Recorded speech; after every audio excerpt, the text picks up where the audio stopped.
네, 안녕하세요. 4.7절 비디오입니다. 저희가 4.6, 죄송합니다. 4.5랑 4.6절에 걸쳐서 가설 검정의 기초를 조금 닦은 다음에 4.7절까지 왔습니다. 4.5, 4.6절에서 어떤 가설 검정을 주로 했었냐면요. H0가 보통 어떤 타입이었죠? 뮤가 뮤 제로. 여기서 뮤는 지금 노운이고요. 어떤 자료의 모평균이 알려진 값 뮤제로와 같거나 그런 기무 가설을 테스트 해봤었고, 아니면 두 집단의 모평균을 뮤1과 뮤2라고 했을 때 이 두 집단의 그 모평균이 같다라는 거를 또 가설 검정으로 했었습니다. 예를 들어서 어떤 게 있었죠? 우리가 1학기 때 살펴본 수면 시간 예제로 봤을 때, 자, 요거는 저 위에 있는 거는 어, 여러분들의 수면 시간을 여러분들의 수면 시간의 그 목평균이 이를테면 8시간이다, 6시간이다 이거를 테스트하는 거라면, 여기 아래는 통학을 하는 사람이랑 자취하는 사람의 수면 시간이 목평균이 같은지를 검증하는 것이 되겠습니다. 근데 둘 다 기본적인 전제가 있죠. 자, X1부터 XN까지 랜덤 샘플이었던 어, 알려지지 않은 모평균 뮤, 그다음에 시그마 제곱 모표준 편차에서 모분산에서 나오는데, 기본적으로 전제하고 있는 게 뭡니까? 연속형 자료를 지금 전제를 하고 있습니다. 자, 그런데 우리가 어, 설문조사를 해봤을 때 아시듯이 우리가 그 모은 데이터에는 꼭 연속형이 아닌 것들도 있습니다. 또 뭐 조사했었죠? MBTI 했었죠? 자, 그러면은 이제 여러분들이 I가 몇 명, 이렇게 E가 몇 명, N이 몇 명, X가 몇 명, 척척척 나옵니다.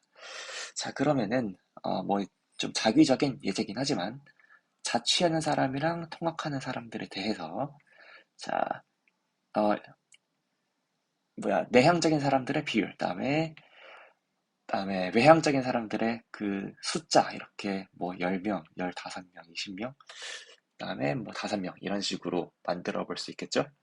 자, 그러면은, 이런 거 궁금해질 수 있습니다. 마치 그 모평균 검정할 때 두 집단이 모평균의 센스에서 동일한지가 궁금했듯이, 여기서도 자취하는 사람이랑 통학하는 사람의 그 I인 사람과 E의 사람들의 그 비율이 과연 동일한지, 아니면 더 쉽게 얘기하면은 자취하는 사람들의 그 외향적인 사람들의 비율, 통학하는 사람 중에 외향적인 사람들의 비율, 이 둘이 동등한지도, 이거를 P1이라고 하고 얘를 P2라고 하면은 P1이랑 P2가 같은지, 이런 거 한번 가설을 검증해 보고 싶을 때가 있겠죠? 자, 요렇게 연속형 자료가 아니라 범주형으로 나타낼 수 있는 자료들의 어떤 집단의 동질성을 검증할 때, 아니면 동질성이 아니더라도 다양한 그 가설을 검증하고 싶을 때 쓰이는 검정 중에 하나가 카이 제곱 검정입니다. 자, 그래서 범주형 자료에 적용할 수 있는 기법이 많기야 많지만, 가장 기본적인 게 카이 제곱 검정이고, 그다음에 유명한 세 개가 적합성 검정, 동질성 검정, 그다음에 독립성 검정이거든요. 그래서 이번 비디오에서 이 세 가지 검정의 규모 가설과, 그다음에 검정 통계랑 만드는 방법, 그다음에 규모 분포에 대해서 한번 알아보겠습니다. 여기는 증명 같은 게 많지는 않고, 주로 그렇다더라, 약간 주입식 교육입니다. 자, 그래도 왜 이런 생각을 할 수 있는지 모티베이션을 한번 살펴보면 좋겠죠? 자, 모티베이션 한번 보겠습니다. 아, 우선 그 범주형 자료를 수학적으로 가장 잘 나타내는 방법은 이항 분포입니다. 베르네 분포, 이항 분포만 모델링을 하기 편합니다. 자, 그래서 지금 예를 들어서 난 N이 여러분 그 수강생들이라고 합시다. 그래서 N은 이번에 수업을 듣는 게 11명이죠? 자, 11명 정도가 있다고 해요. 그 다음에, 자, P1은 외향적인 사람들의 모비율이라고 합시다. 자, 그래서 뭐, 우리 설문조사를 했을 때, 내향적인 사람과 외향적인 사람들이 뭐, 어디 보자. 4명, 그다음에 7명 이렇게 나왔다고 합시다. 그래서 자료야 그렇지만 우리가 이 아, 모집단을 모른다고 하고 그다음에 예를 들어서 뭐 모르지만 우리가 그 true P1이 있다고 가정을 합시다.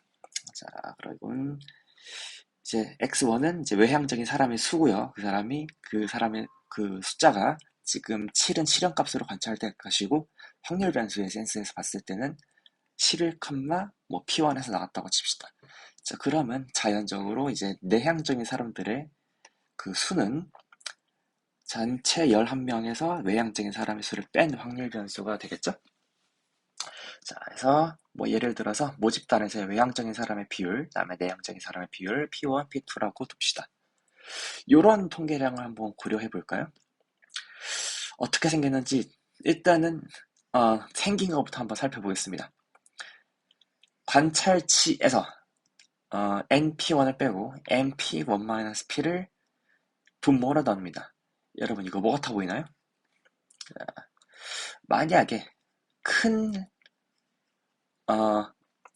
잠깐만 n의 꼭 잠깐만 크지 않더라도 우리가 이항분포에 대해서 알고 있는 게 있죠. 자, 이항분포를 따르는 확률 변수 x1 평균은 얼마입니까? np1이죠. 자, x1은 바이노미얼 n, p1이라고 할 때요. 다음에 베리언스 x1 뭡니까? 자, np1 죄송합니다. 1-p1이겠죠? 그러면 지금 왼쪽에서 보고 계신 형식은 뭡니까? x1에서 자, 평균 빼고 그다음에 베리언스를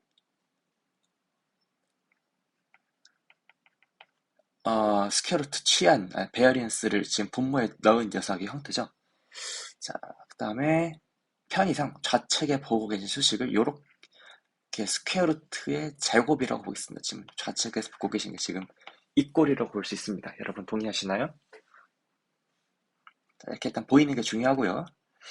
자, 그러면은 여러분 이항분포의 정규 근사 기억하시나요? 자, 그러면은 만약에 n이 충분히 크다면은 대충 뭐 중심극한 정리의 원리에 의해서 이 녀석이 x 빼기 2x1 나누기 스퀘어루트 베리언스 x1 자체는 노멀 제로 1에 가까워질 거라고 예상을 할 수 있죠. 자, 그러면 그 녀석을 제곱한 녀석은 어디로 가겠습니까? 스탠다드 노멀 제로 1의 제곱으로 정의되는 분포가 있었죠. 뭡니까? 카이제곱 1입니다. 그렇죠? 자, 그래서 우리가 중심극한 정리에서 이 녀석은 카이제곱 1이 될 거라고 n이 점점 커질수록 카이제곱 1 분포의 근사가 될 것이라고 생각을 할 수가 있습니다. 자, 요거 하나 잘 기억해 두시고요. 그다음에 이제 아래 전개를 위해서 한번 아래 수식을 한번 살펴보실게요. 자, 요거를 살짝 전개하면 어떻게 됩니까? 자, 뭐 이렇게 AB분의 1은 여러분들 B-A분의 1, A분의 1 빼기 B분의 1 있죠? 요거 이용해가지고 좌측을 쫙 전개하시면 자, 같은 식을 두 개로 쪼갤 수가 있습니다. 하나는 분모가 np1짜리, 하나는 분모가 n 곱하기 1 빼기 p1짜리로 자를 수가 있어요. 자, 그러면은 여기서 p1은 1 빼기 p2니까 p1은 1 빼기 p2니까 x1도 n 빼기 p2니까 얘네 셋을 대입을 해가지고 다시 정리를 하면 어떻게 되냐면 자, 위에 있는 식은 np1분의 x1 빼기 np1 다음에 오른쪽의 식은 어떻게 됩니까? 일단 1 빼기 p1이 p2가 되고 다음에 자, 여기 x1을 n 빼기 x 자, 죄송합니다. 여기를 n 빼기 x2라고 쓰고 다음에 여기를 1 빼기 p2라고 쓰면은 여기 전개해가지고 n이 나오겠죠?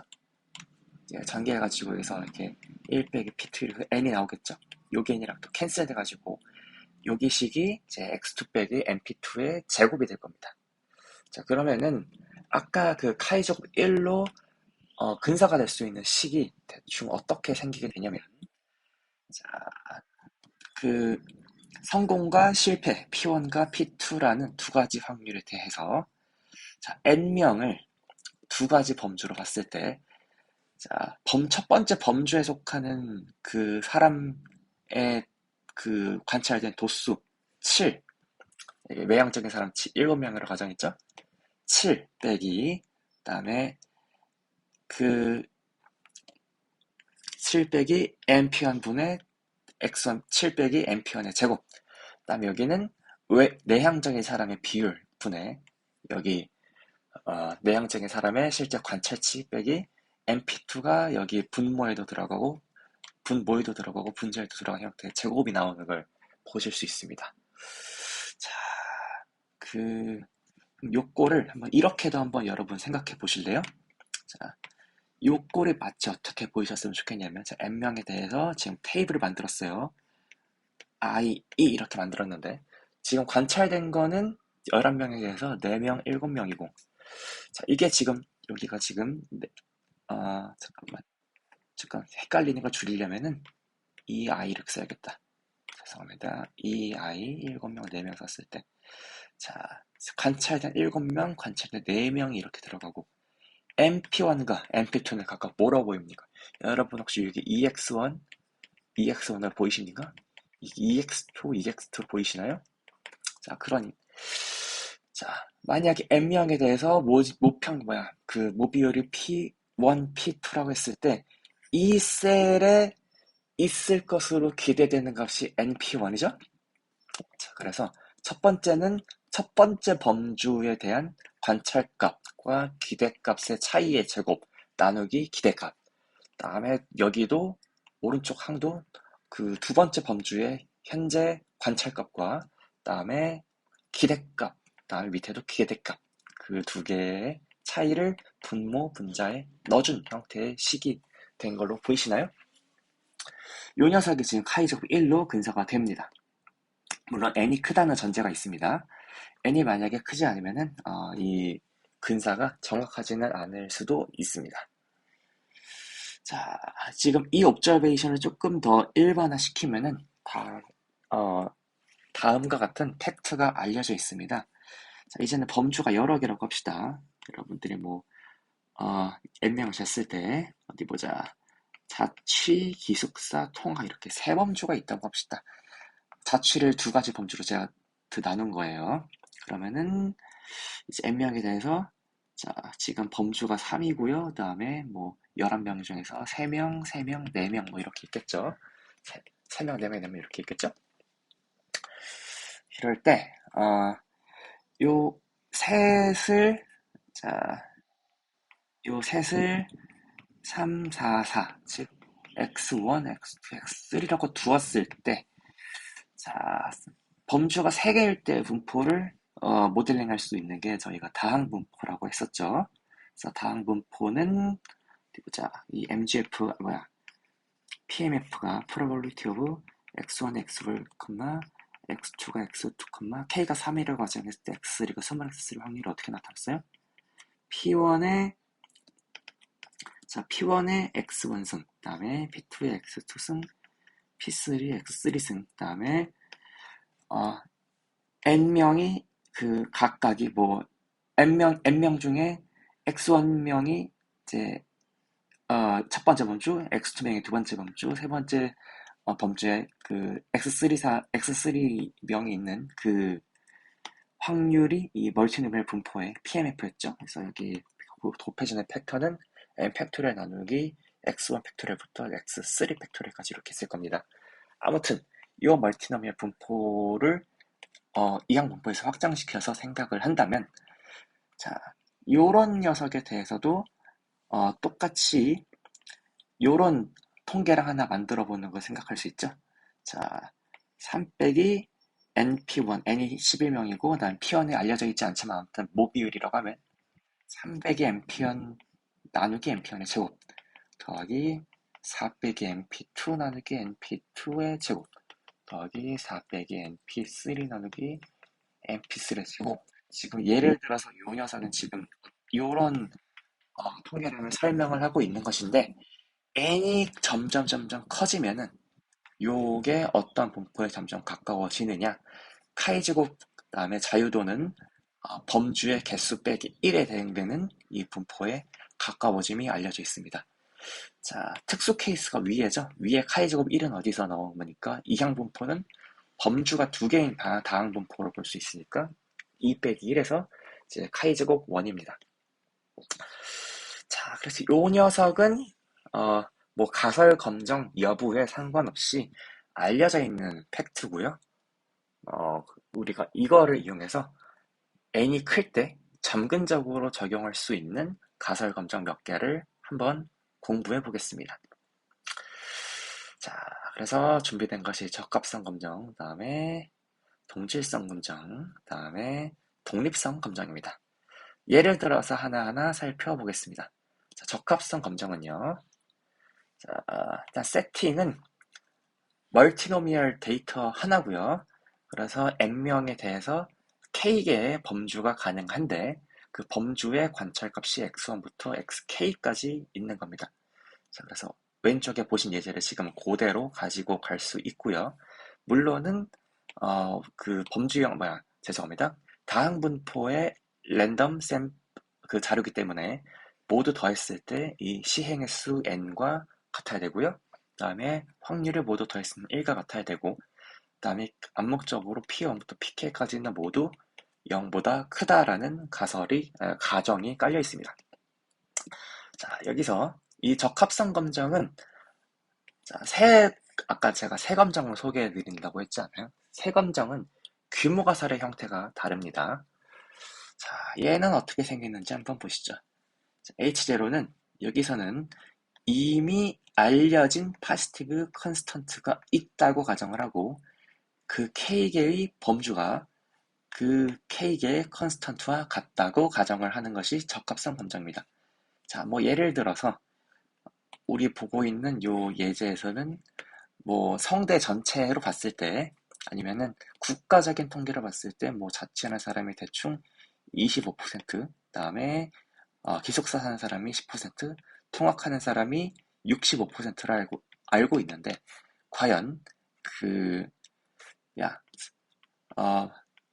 수교과를 모집단으로 했을 때 여러분을 랜덤 샘플로 가정을 한다면 그 랜덤 샘플로 가지고 물론 여러분은 좀 편향된 랜덤 샘플이죠. 뭐 이렇게 18학번, 19학번이니까 편향된 랜덤 샘플 했을 때 자, 여기 P1이 0.2이고 P2가 0.1이고 그다음에 P3가 0.65인지를 지금 궁금해하는 것이 적합성 검정의 규모 가설입니다.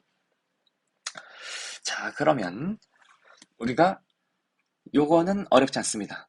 우리가 위에서 이미 팩트로 보고 있는 게 있거든요. 자, 그래서 이 상황에 대한 그 가설 검정은 어떻게 해주면 되냐. 가설 검정을 한다는 거는 테스트 스타티스틱 만들고, 그 다음에 널 디스트리뷰션을 만들고, 그 다음에 리젝션 리전을 정하는 것이 되죠.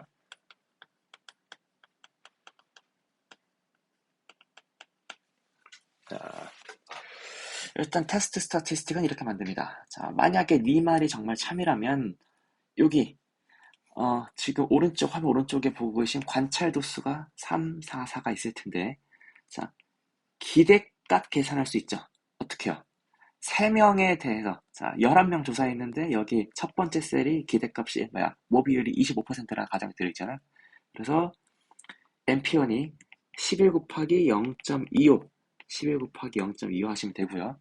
여기는 어떻게 됩니까? NP2에 대해서는 11 곱하기 0.1, 11 곱하기 0.1, 다음에 여기는 11 곱하기 0.6, 11 곱하기 0.6 집어넣으셔가지고 요 값을 계산하시면은 테스트 스태티스틱이 됐습니다. 오탈자가 있죠? 그래서 우리가 필요한 거는 물론 이 식 자체가 틀린 건 아니지만 NPI 제로라고 쓰시는 게 낫겠죠? x1 빼기 np1 제로 나누기 np1 제로의 제곱 x3 빼기 np3 제로 나누기 np3 제로의 제곱입니다. 그러면 자, 알고 있는 것이 이제 카이 제곱 k 빼기 1, 즉 카이 제곱 2개고요. 자, 리젝션을 언제 하는지를 결정하는 것이 중요하겠죠. 자, 만약에 우리가 desired 사이즈를 알파라고 하면은, 자, Q가, 잠깐만. 자, H, 여기서의 그 대립가설은 일단은 양측을 생각하시면 됩니다. 그냥 이게 엔드로 묶인 가설이니까, 어, not H0를 대립가설이라고 합시다. 즉, 적어도 하나의 i에 대해서 그 pk가 pk0와 같지 않다는 것을 지금 대립가설로 세울 건데요. 자, 뭐, Q가 그 만들어진 테스트 스태티스틱이 얼마가 될 때, 뭐 이렇게 클 때, 뭐 작을 때, 어떨 때 일단 기각을 한다는 거를 직감으로 만든 다음에 그것을 이론으로 만들면 되거든요. 자, 여러분, Q가 클 때 이 규모 가설을 기각할 것 같나요? Q가 작을 때 규모 가설을 기각할 것 같나요?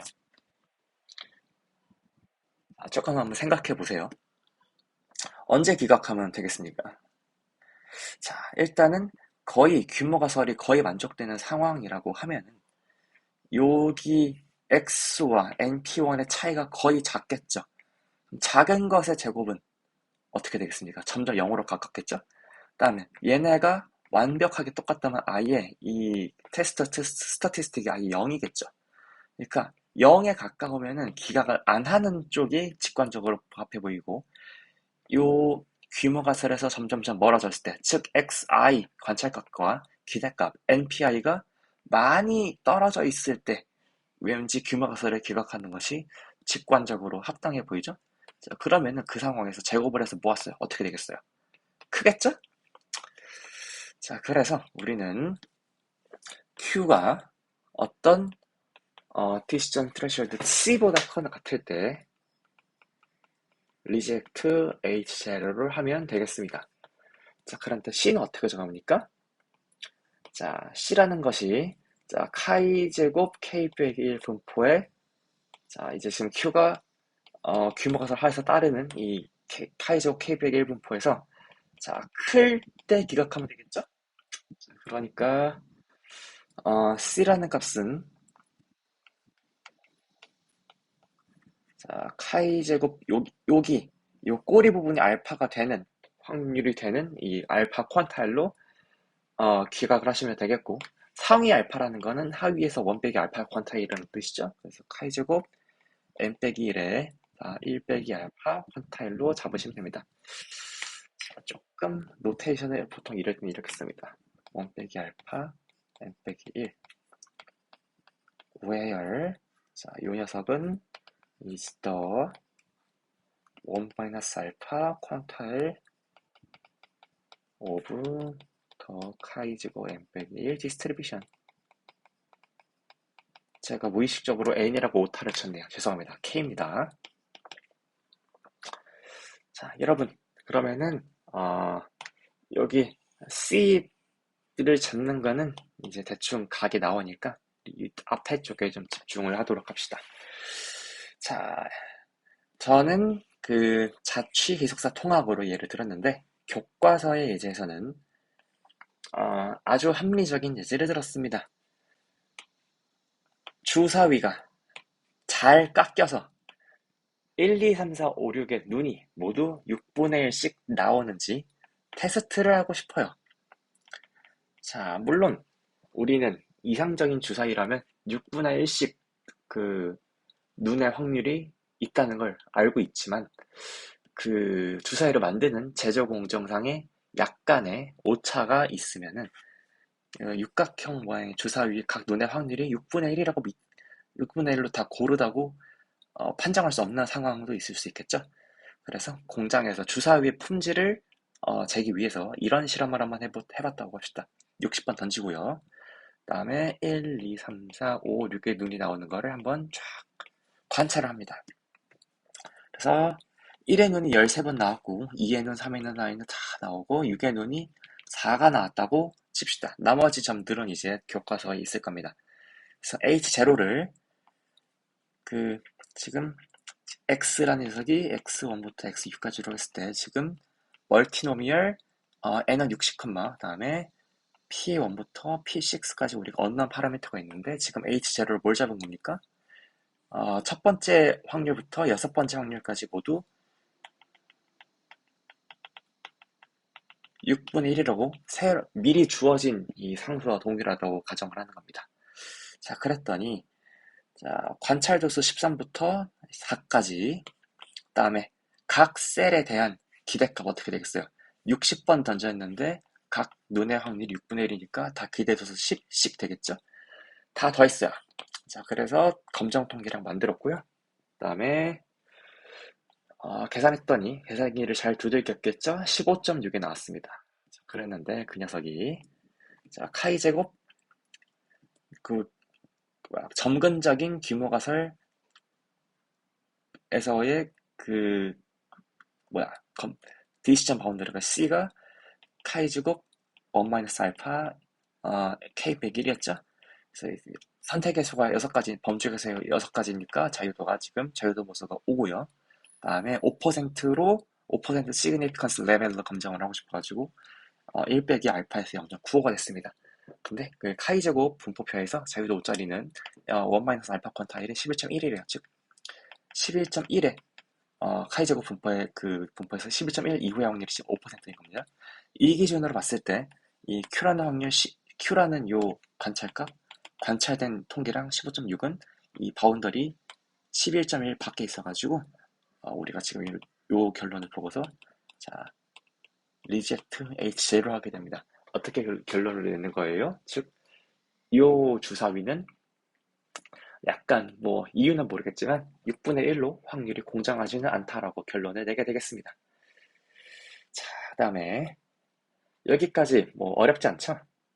그래서 이거 약간 유도보다는 이 원리 자체와 이 팩트를 잘 조합을 해가지고 잘 적용하는 게 상황에 맞게 잘 적용하는 게 중요하고요.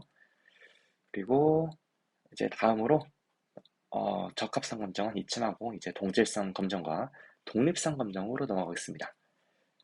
자, 동질성 검정과 독립성 검정은 어떤 상황이냐면은 자, 지금 보신 건 어떻습니까? 각 셀의 probability가 딱 6분의 1로 정해졌다고 가정을 하는 거죠. 그러니까 우리가 모르는 게 Pm부터 P6까지인데 Pm부터 P6까지 정확한 수치로 딱 주어진다고 가정을 하는 겁니다. 자, 그런데 규모 가설의 종류에는 꼭 모수가 주어진 값이다 라고 딱 집어서 규모 가설을 설정하는 게 아닌 경우들도 있죠. 자, 우리가 4.6절에서 보셨던 것도 두 표본에 대한 검정 같은 경우에는 내가 모평균 자체가 몇으로 딱 집어서 몇이다라는 것에는 관심이 없고 몇인지 관심이 없지만 그냥 그 두 집단의 모평균이 같다. 이 둘이 같다는 것 자체에 관심이 있지 않습니까? 그래서 마찬가지로 모수들끼리의 관계만 가지고도 H0 규모 가설을 만들어 볼 수 있는데 뒤에 보실 동질성 검정과 그다음에 독립성 검정 모두 그냥 모수의 이런 등호 조건 같은 제약만 준 것이 규모 가설이 됩니다. 그 형태가 약간 다른 거고요. 그다음에 자, 그러면은 이제 동질성 검정으로 한번 넘어가야 되는데 넘어가기 전에 아무튼 제가 얘기하려고 했던 거는 이제 H0의 형태가 P1이 뭐 3분의 1, 뭐 P2가 뭐 3분의 1 이런 식으로 딱 주어진 게 아니고 뭐 P1이 P2이다 이런 식의 검정이 되는 것인데 자, 그런 경우에 이 검정 통계량을 계산하는 규칙이 그렇게 많이 바뀌지는 않는데 어떤 게 바뀌냐면요. 나중에 규모 분포를 계산할 때 자유도를 계산하는 부분이 약간 조금 바뀌게 됩니다. 자, 어떻게 바뀌는지는 뒤에 조금 그 원리를 설명하기보다는 이거는 원리를 얘기하면 얘기할수록 개미지우게 되거든요. 그래서 그냥 대충 이렇게 외우면 된다 하고 넘어가도록 하겠습니다. 자, 근데 아무튼 여기 3에서 제가 읽어보라고 한 건 어디 부분이냐면요. 이렇게 딱 숫자로 정해지지 않는 규모 가설이 들어갔을 때 자유도를 대충 어떻게 계산하면 되는지에 대한 그 기본적인 원리가 들어가 있습니다. 자, 관심 있으시면 한번 보시고요. 우리는 일단 동질성 검정으로 넘어가겠습니다. 이제는 테이블이 이쪽으로 이렇게 두 방면으로 좀 확장이 됩니다. 그래서 뭐 할 거냐면은 아까 보셨다시피 어디 보자. 조금 예제를 바꿔볼게요. 자, 하나는 자, 1 어디 보자. 얘를 뭐로 할까? 예를 들어서 뭐 1 9학번 그다음에 2 1학번에 자, 자취 그다음에 통학 그다음에 기숙사 요 조사를 한다고 합시다. 자, 19학번이 뭐 N이 대충 30명이라고 해봐요. 21학번이 대충 자, N1이 30, 그다음 N2가 뭐 28명이라고 합시다. 자, 그러면은 뭐 19학번에서 자취하는 사람 뭐 10명, 10명, 10명. 그다음 21학번에서 자취 통학 기숙사 하는 사람이 뭐 12명, 그다음에 12명, 그다음에 뭐 4명 이렇게 있을 수 있죠. 그래서 지금 어 그 똑같이 자취 통학 기숙사 여부를 조사를 하는데 서로 다른 두 집단에 대해서 지금 조사를 했습니다. 그래서 이거를 노테이션으로 확률 변수로 일단 생각을 할 땐 어떻게 가정을 했느냐. 자, 지금 x1이라는 관찰치가 x1의 첫 번째 성분, 자취, x1의 두 번째 성분, 통학, 그 다음에 x1, 3, 기숙사. 자, 지금 10, 10, 10으로 관찰을 한 거고요. x2, 12, 12, 4를 지금 x21, x2, x2, 3라고 지금 놓은 것이 왼쪽에 보시는 노테이션입니다. 자, 그 다음에 각각이 일단은 조사에서 10, 10, 10, 12, 12, 4 나왔는데 얘네를 대표하는 어떤 모집단의 랜덤 샘플이라고 가정을 하면 그 모집단의 모비율은 지금 P11부터 PK1, 그다음에 P12부터 PK2라고 지금 가정을 한번 해보겠습니다. 제가 뒤집어서 썼군요. 죄송합니다. 자, 노테이션을 오른쪽에 뒤집어서 썼어요. 잠깐만요. 그리고 자, 첫 번째 변수, 두 번째 변수라는 게 그 변수 번호가 두 번째 첨자입니다.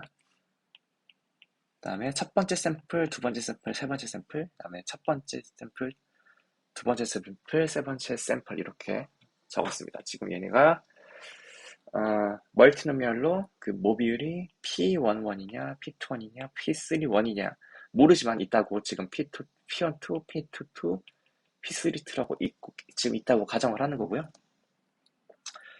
자, 동질성 검정의 규모 가설은 혹시 동질성 검정의 규모 가설은 어떤 형태라고 이게 어떤 모티베이션을 갖고 있는 건지 혹시 예상해 보실 수 있나요? 네, 그렇습니다. 여기서 궁금한 것은 자, 관심 있는 두 집단의 각 비율, 자, 자취 집단의 비율, 통학 집단의 비율, 그다음에 기숙사 집단의 비율이 동등하다고 가정을 하는 겁니다. 네, 감이 오시죠?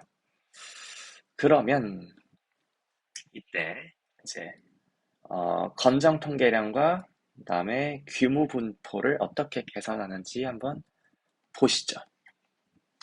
여기부터는 이제 그냥 Y를 생각하지 않고 그냥 받아들이시면 됩니다. 일단 카이제곱 검정의 기본 원리는 변하지 않습니다. 지금 셀이 하나, 둘, 셋, 넷, 다섯, 6개죠. 그러면은 셀 개수에 대응되는 만큼 이제 관찰 도수와 기대 도수의 차이를 더해서 만들어줘야 됩니다. 자, 자, 잠만, x11부터 그럼 10 빼기 뭐의 제곱 더하기 10 빼기 뭐 제곱 그다음에 또 10 빼기 뭐의 제곱 그다음에 x2에서는 12 빼기 뭐시기 나누기의 제곱 나누기 뭐 더하기 또 12 빼기 뭐시기의 제곱 나누기 뭐 다음에 더하기 4 빼기 뭐시기 제곱 나누기 뭐시기 이게 필요합니다. 지금 우리가 채워야 되는 게 지금 이 부분이죠. 즉 각 카이제곱 검정의 구조에 의하면은 각 셀의 기대 도수를 이제 채워 넣어야 합니다. 그러면은 이 구조상 규모 가설이 맞다면 이제 기대 도수가 이러이러하다 이런 식으로 가겠죠. 자, 한번 생각해 봅시다. 19학번과 21학번에 자, 잠깐 제가 색깔을 하나 바꾸고 싶어요. 19학번과 21학번에 그 모듈이 같아요. P11과 P21이 같아요. 자, 그러면은 여기가 지금 19학번 자취생, 그다음에 여기가 21학번 자취생이 그 수인데, 자, 19학번만 가지고 추정하고 21학번만 가지고 추정할 수 있지만 너의 규모가설이 맞다면은 모비일이 둘 다 동일하니까 어떤 식으로 추정을 할 수 있습니까? 자, 자취하는 자, 여기 19학번, 21학번 통틀어서 하나의 그 자취생의 그 비율을 어떻게 추정할 수 있어요? 자, 전체가 58명, 30 더하기 28이고 그다음에 자취하는 사람이 10 더하기 12 해가지고 어, 모든 샘플을 이용해서 자취의 그 모비율을 추정할 수 있겠죠? 자, 얼마니까? 58분의 22죠? 오케이. 그러면은 내가 만약에 어떻게 그 둘을 합쳤을 때 58분의 22예요. 그러면은 네 말이 맞다면은 이 자취 셀의 기대도수는 어떻게 되겠어요? 58분의 22 그다음에 어, 뭐 곱하기 58분의 22겠어요? 19학번이 30명이니까 30 곱하기 58분의 22 30 곱하기 58분의 22 30 곱하기 58분의 22가 지금 관찰되지 않았지만 이 10이라는 셀에 대해서의 기대값의 어떤 새로운 추정량이라고 볼 수 있겠죠? 자, 그래서 30 곱하기 58분의 21을 지금 채웠습니다. 그 다음에 여기도 비슷한 방식으로 채울 수 있죠? 자, 통합 역시 10 더하기 10 해가지고 30 곱하기 58분의 22 여기도 30 곱하기 58분의 22고요. 그 다음에 세 번째 셀은 어떻게 돼요? 58분의 14겠죠? 58분의 14, 58분의 14를 각각 이렇게 30씩 곱해주면 되고요. 그 다음에 자, 지금 여기까지 해서 어디까지 한 겁니까? 아, 여기 잠깐만. 여기 세 셀에 대해서 지금 세 수치를 채워 넣었고요. 그 다음에 나머지 세 셀에 대해서도 똑같이 채워 넣을 수 있죠? 어떻게 채워 넣을 수 있어요? 자, 여기는 21학번에 자취하는 사람의 관찰값, 기대값은 어떻게 집어넣어요? 자, 21학번이 28명 곱하기, 그 다음에 너의 규모가설이 맞다고 했을 때 그 추정된 비율은 58분의 22였죠? 28 곱하기 58분의 22 집어넣고요. 그 다음에 여기도 똑같이 마찬가지로 통합하는 사람들 28 곱하기 58분의 22 28 곱하기 58분의 22 집어넣고 그 다음에 여기 셀에도 어떻게 집어넣어요? 28 곱하기 아까 그 기숙사 기대도수 얼마였어? 58분의 14였죠? 28 곱하기 58분의 14 이렇게 집어넣으면은 이제 검정통계랑 이렇게 만들어집니다.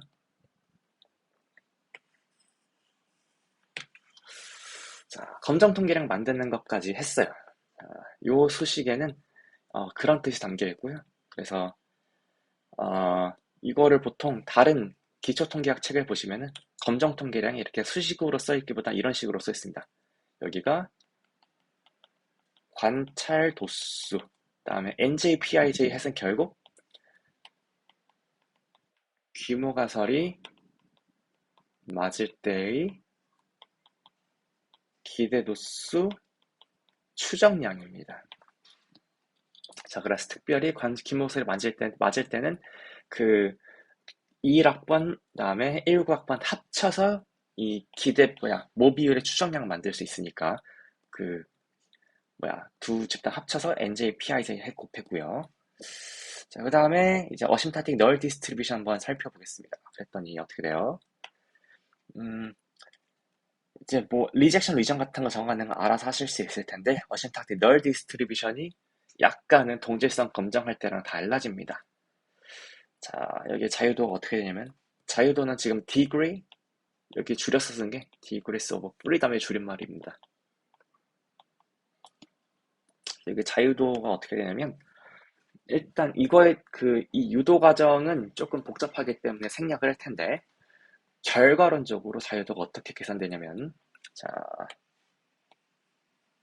규모가설이 없을 때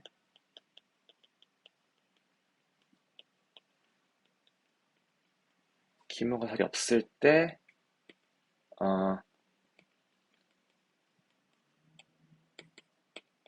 총 모수 개수고요. 다음에 보통 뭘 빼냐면요. 규모가설이 맞을 때 총 모수 개수입니다. 자, 규모가설이 없을 때라는 거는 가장 맨 처음에 모델의 모수 개수입니다. 자, 근데 이게 조금 복잡하기 때문에 그 왜요를 물어보시는 것보다 그냥 그렇구나 하고 받아들이는 게 훨씬 속이 편합니다. 자, 어떻게 되냐면 규모가설이 없을 때 총 모수 개수가 자, 지금 셀을 보시면은 규모가설이 만약에 없다면 이 전체는 그냥 사실 58명에 대한 셀이거든요. 6개의 셀이거든요. 그래서 58명에 대한 6개 셀에서 자, 6개의 확률이 있고 결합 분포에서의 그겁니다. 결합 분포에서 6개의 셀이 있고 6개의 셀이 있다는 건 모 비율이 6개가 있다는 거죠. 그런데 우리가 사실 그 모수는 여기서 5개입니다. 왜죠? 나머지 5개가 정해지면 나머지 하나는 어차피 나머지 5개가 정해지면은 나머지 썸해서 1이니까 5개의 확률만 알면 그 모비만 알면 되거든요. 그래서 이 전체 결합 분포에서 규모가 제일 없을 때 내가 추정이 필요한 모서리 개수는 총 5개입니다. 그래서 일반적으로 범주가 K개면은 2K 빼기 1이 되고요. 그 다음에 규모가설이 맞을 때 총 모수 개수는 여기서는 K 빼기 1입니다. 아니 K입니다. 잠깐만 죄송합니다. 제가 설명을 잘못했네요. 잠깐만 이렇게 고치시겠어요? 2K 빼기 2에서 여기서 K 빼기 1을 빼십시오. 잠깐만. 자, 이건 어떻게 하는 거냐면 2K 빼기 2는 뭐냐면은 자, 제가 설명을 다시 하겠습니다. 아예 잠깐만요. 아예 독립적인 확률 분포 두 개에서 자, 19학번 추정해야 될 거 파라미터 두 개, 규모가 없을 때 21학번 추정해야 될 파라미터 두 개, 다 그 K 빼기 1을 2배 한 거죠. 그래서 2K 빼기 2 곱하기 K 빼기 1에서 2K 빼기 2입니다. 자, 그 다음에 규모가설이 맞을 때 총 모수개수는 어떻게 됩니까?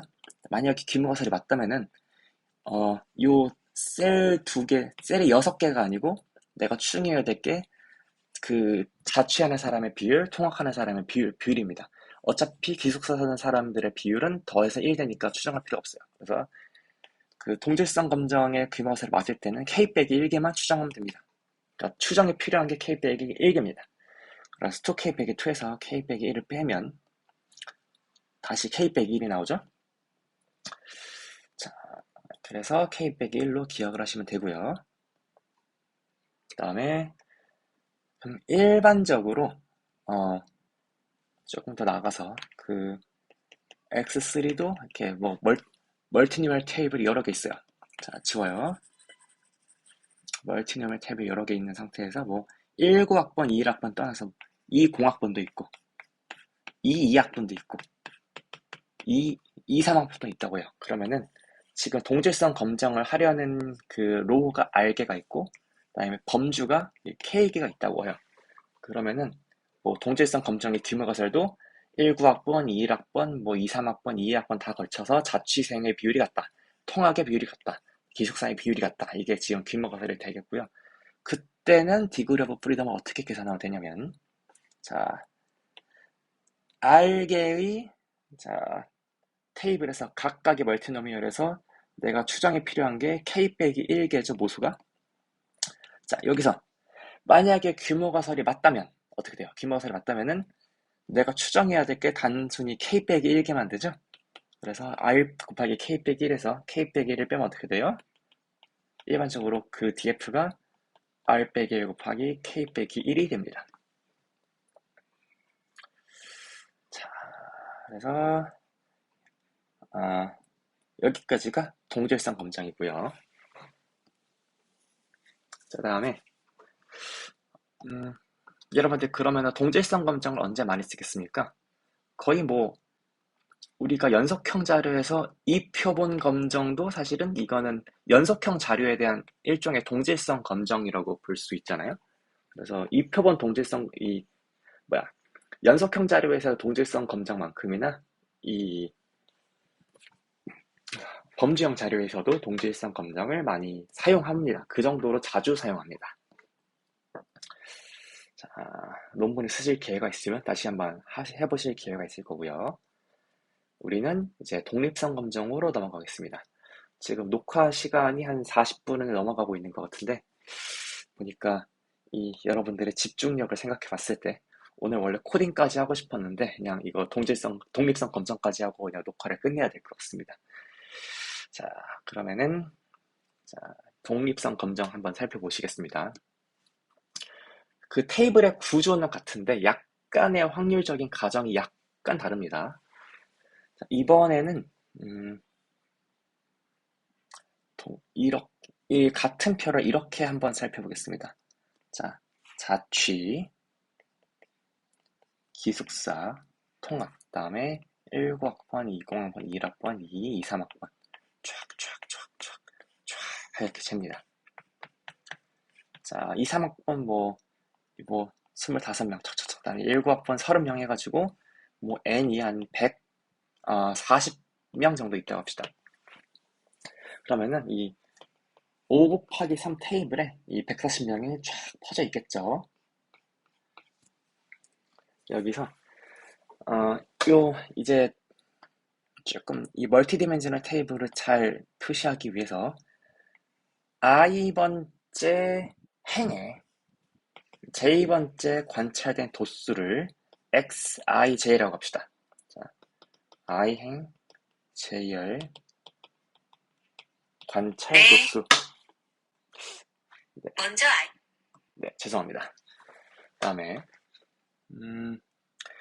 이거 전체의 결합 확률 분포를 한번 생각하면 전체 결합 확률 분포를 생각을 하면은 그 모비율이 P5 없는부터 다다다다다 대응되는 모비율이 있겠죠? 여기 P53까지요. 그래서 PIJ를 I행 J를 모비율이라고 합시다. 자, 지금 왼쪽에 보고 계신 것이 지금 이쪽 설명이고요. 이 설명을 다시 한번 이 교과서 노테이션으로 보겠습니다. Consider two categorical variables x and y입니다. 자, 지금 x는 지금 여기서 세로축을 x라고 하면은 지금 학번이고요. 다음에 지금 y가 자취, 통학, 기숙사 여부입니다. 자, 그러면은 각각의 학번이 5개 카테고리가 지금 있다고 하는 거고, 다음에 기숙사 여부가 지금 n 카테고리가 있다고 하는 겁니다. 아이고, 죄송합니다. 여기서 이 n이 지금 이게 샘플 사이즈랑 지금 노테이션의 충돌을 하고 있어가지고 여러분들이 조금 헷갈릴 것 같습니다. 자, Y의 카테고리는 지금 제가 K로 고쳐서 쓰겠습니다. 죄송합니다. 샘플 사이즈랑 겹칠 것 같아서 A부터 K까지. 그래서 I는 M까지, I는 M까지, J는 K까지입니다. 그래서 지금 여기 오른쪽의 표는 학번은 5개, 그 다음에 자취통학 기숙사 여부는 지금 3개입니다. 자, 그리고 지금 여기서의 모델링은 뭐냐면은 자, xij x11부터 x53 즉 mk까지가 지금 전체로 멀티노미얼로 140명 n 140명 p11부터 pmk까지 있는 지금 상황을 지금 가정을 하는 거고요. 여기서의 규모가설은 어떻게 되느냐? 자, 독립성 검정입니다. 우리가 검증하고 싶은 거는 이 x가 나타내는 확률 변수와 y 변수가 나타내는 확률 변수의 독립성을 우리가 범주에서 테스트하고 싶습니다. 자, 여러분. 범주형 확률 변수, 이산형 확률 변수에서 독립성의 정의가 뭐였죠? 자, x랑 y가 독립이에요. 그러면은 px는 i, p, y는 j가 px는 i, py는 j, for all ij. 이게 지금 이산형 확률 변수에서의 그 독립의 정의였죠.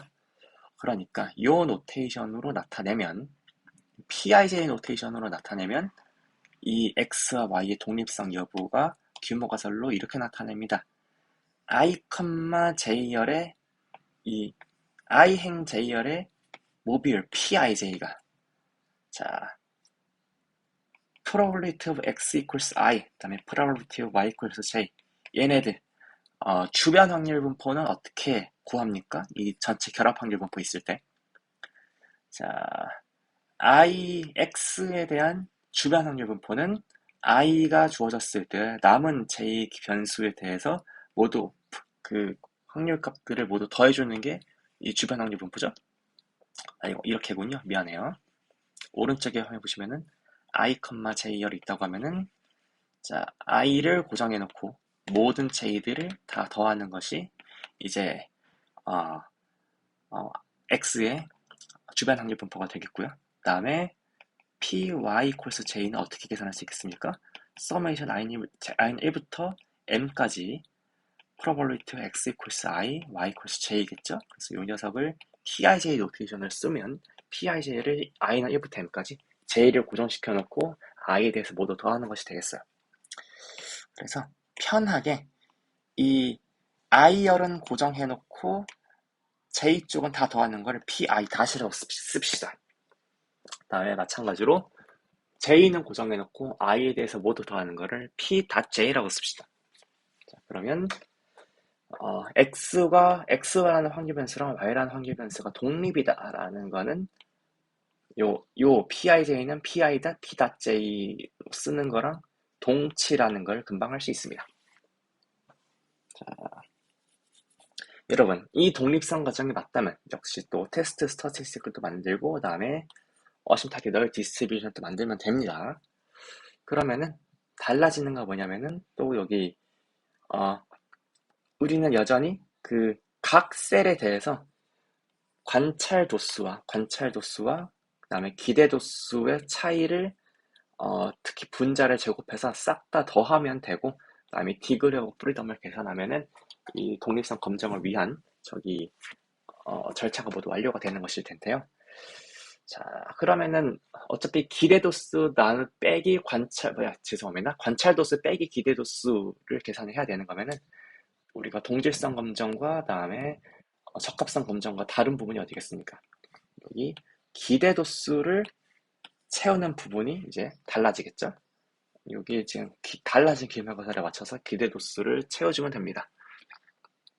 자, 만약에 두 확률 변수가 정말 독립이라면 여러분들은 기대 도수를 어떻게 계산하고 싶을 거예요? 독립이라며. 자, 그러면은 pij i,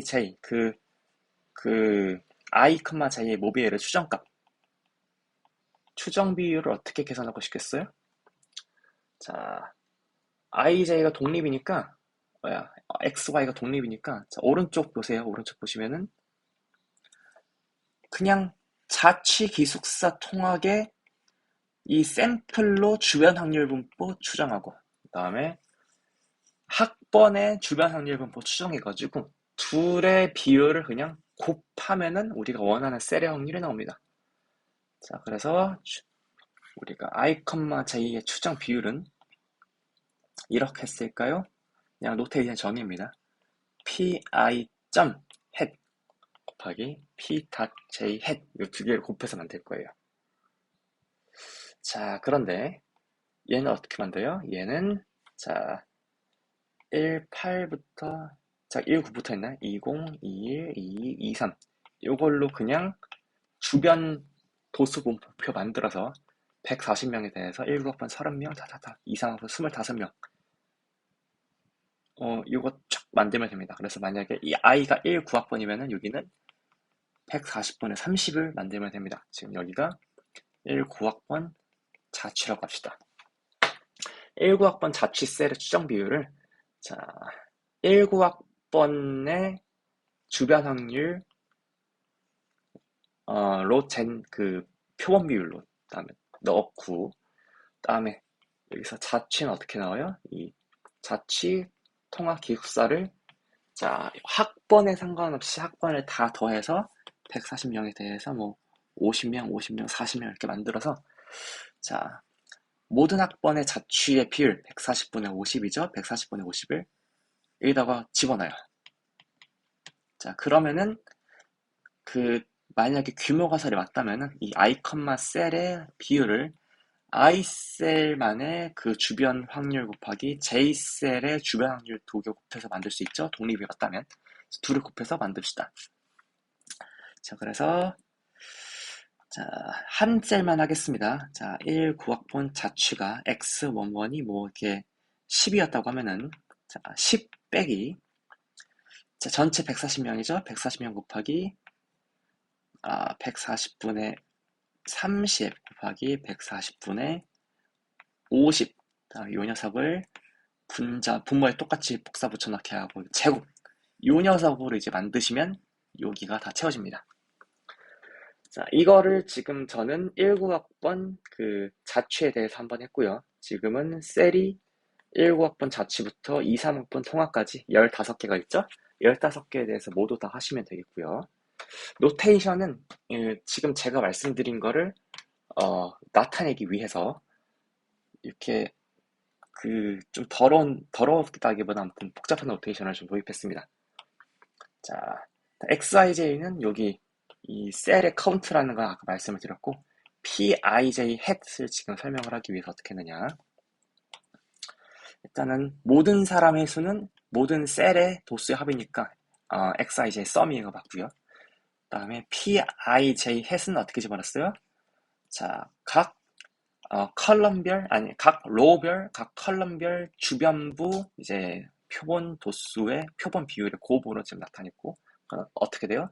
전체분의 이제 로우 썸, 그다음에 전체분의 컬럼 썸 집어넣고 있습니다. 그다음에 언제나 닷은 이 닷 부분을 다 더하는 거라고 생각을 하면 되고요. 자, 그러면 이 노테이션과 맞춰보시면 지금 제가 직관적으로 설명한 것과 맞게 되고요. 그 다음에 어심타트 널 디스트리뷰션도 이번엔 어떻게 계산을 하시게 되냐면요.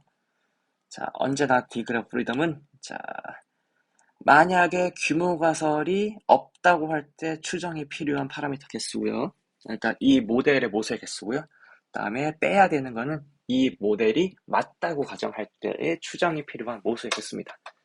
자, 모수가 뭐야? 만약에 그 규모 가설이 없다고 할 때 전체 파라미터 스페이스의 모수 개수가 몇 개예요? 자, 이게 mk개의 셀을 지금 다 채워야 되죠? 여기 자취 기숙사 통합 9학번부터 2, 3학번까지, 자, 셀이 지금 15개가 있죠? 15개가 지금 5 곱하기 3인데요. 그러면은 이 전체 주변부 확률 분포에서 15개에 대한 모비율은 모수는 14개죠? 왜냐면 더해서 1이 되니까 나머지 하나 자동으로 결정되니까요. 여기가 14고요. 그다음에 규모 가설이 맞다고 하면은 어디만 추정하면 돼요? 자, 요 가로의 주변부 확률 분포 5개 빼기 하나, 그다음에 세로의 모수의 개수 3 빼기 1 해가지고 여기 5 빼기 1이고 여기가 3 빼기 1입니다. 자, 그러면은 얘를 mk 빼기 1에서 m 플러스 1 더하기 k 플러스 1, k 빼기 1을 빼면 어떻게 돼요? 자, 인수분 해가지고 m 마이너스 1 곱하기 k 마이너스 1 이게 되죠? 자, 그래서 아까 동질성 검정과 그 디그리 오브 프리덤은 똑같이 계산됩니다. 자, 그러면은 이 디그리 오브 프리덤으로 n이 충분히 크다면은 요거 어심타트 널 디스트리뷰션 계산해가지고 여러분들이 원하는 뭐 5% 유의 수준이면은 5% 유의 수준이면은 카이지고 1-0.05 df 이거 그 컴퓨터에서 계산해가지고 기강력 그 크리티컬 밸류 C로 쓰시면 됩니다. 자, 여기까지 해서 그 범주형 자료에 아주 쏠쏠하게 써먹을 수 있는 카이제곱 검정을 알아봤습니다.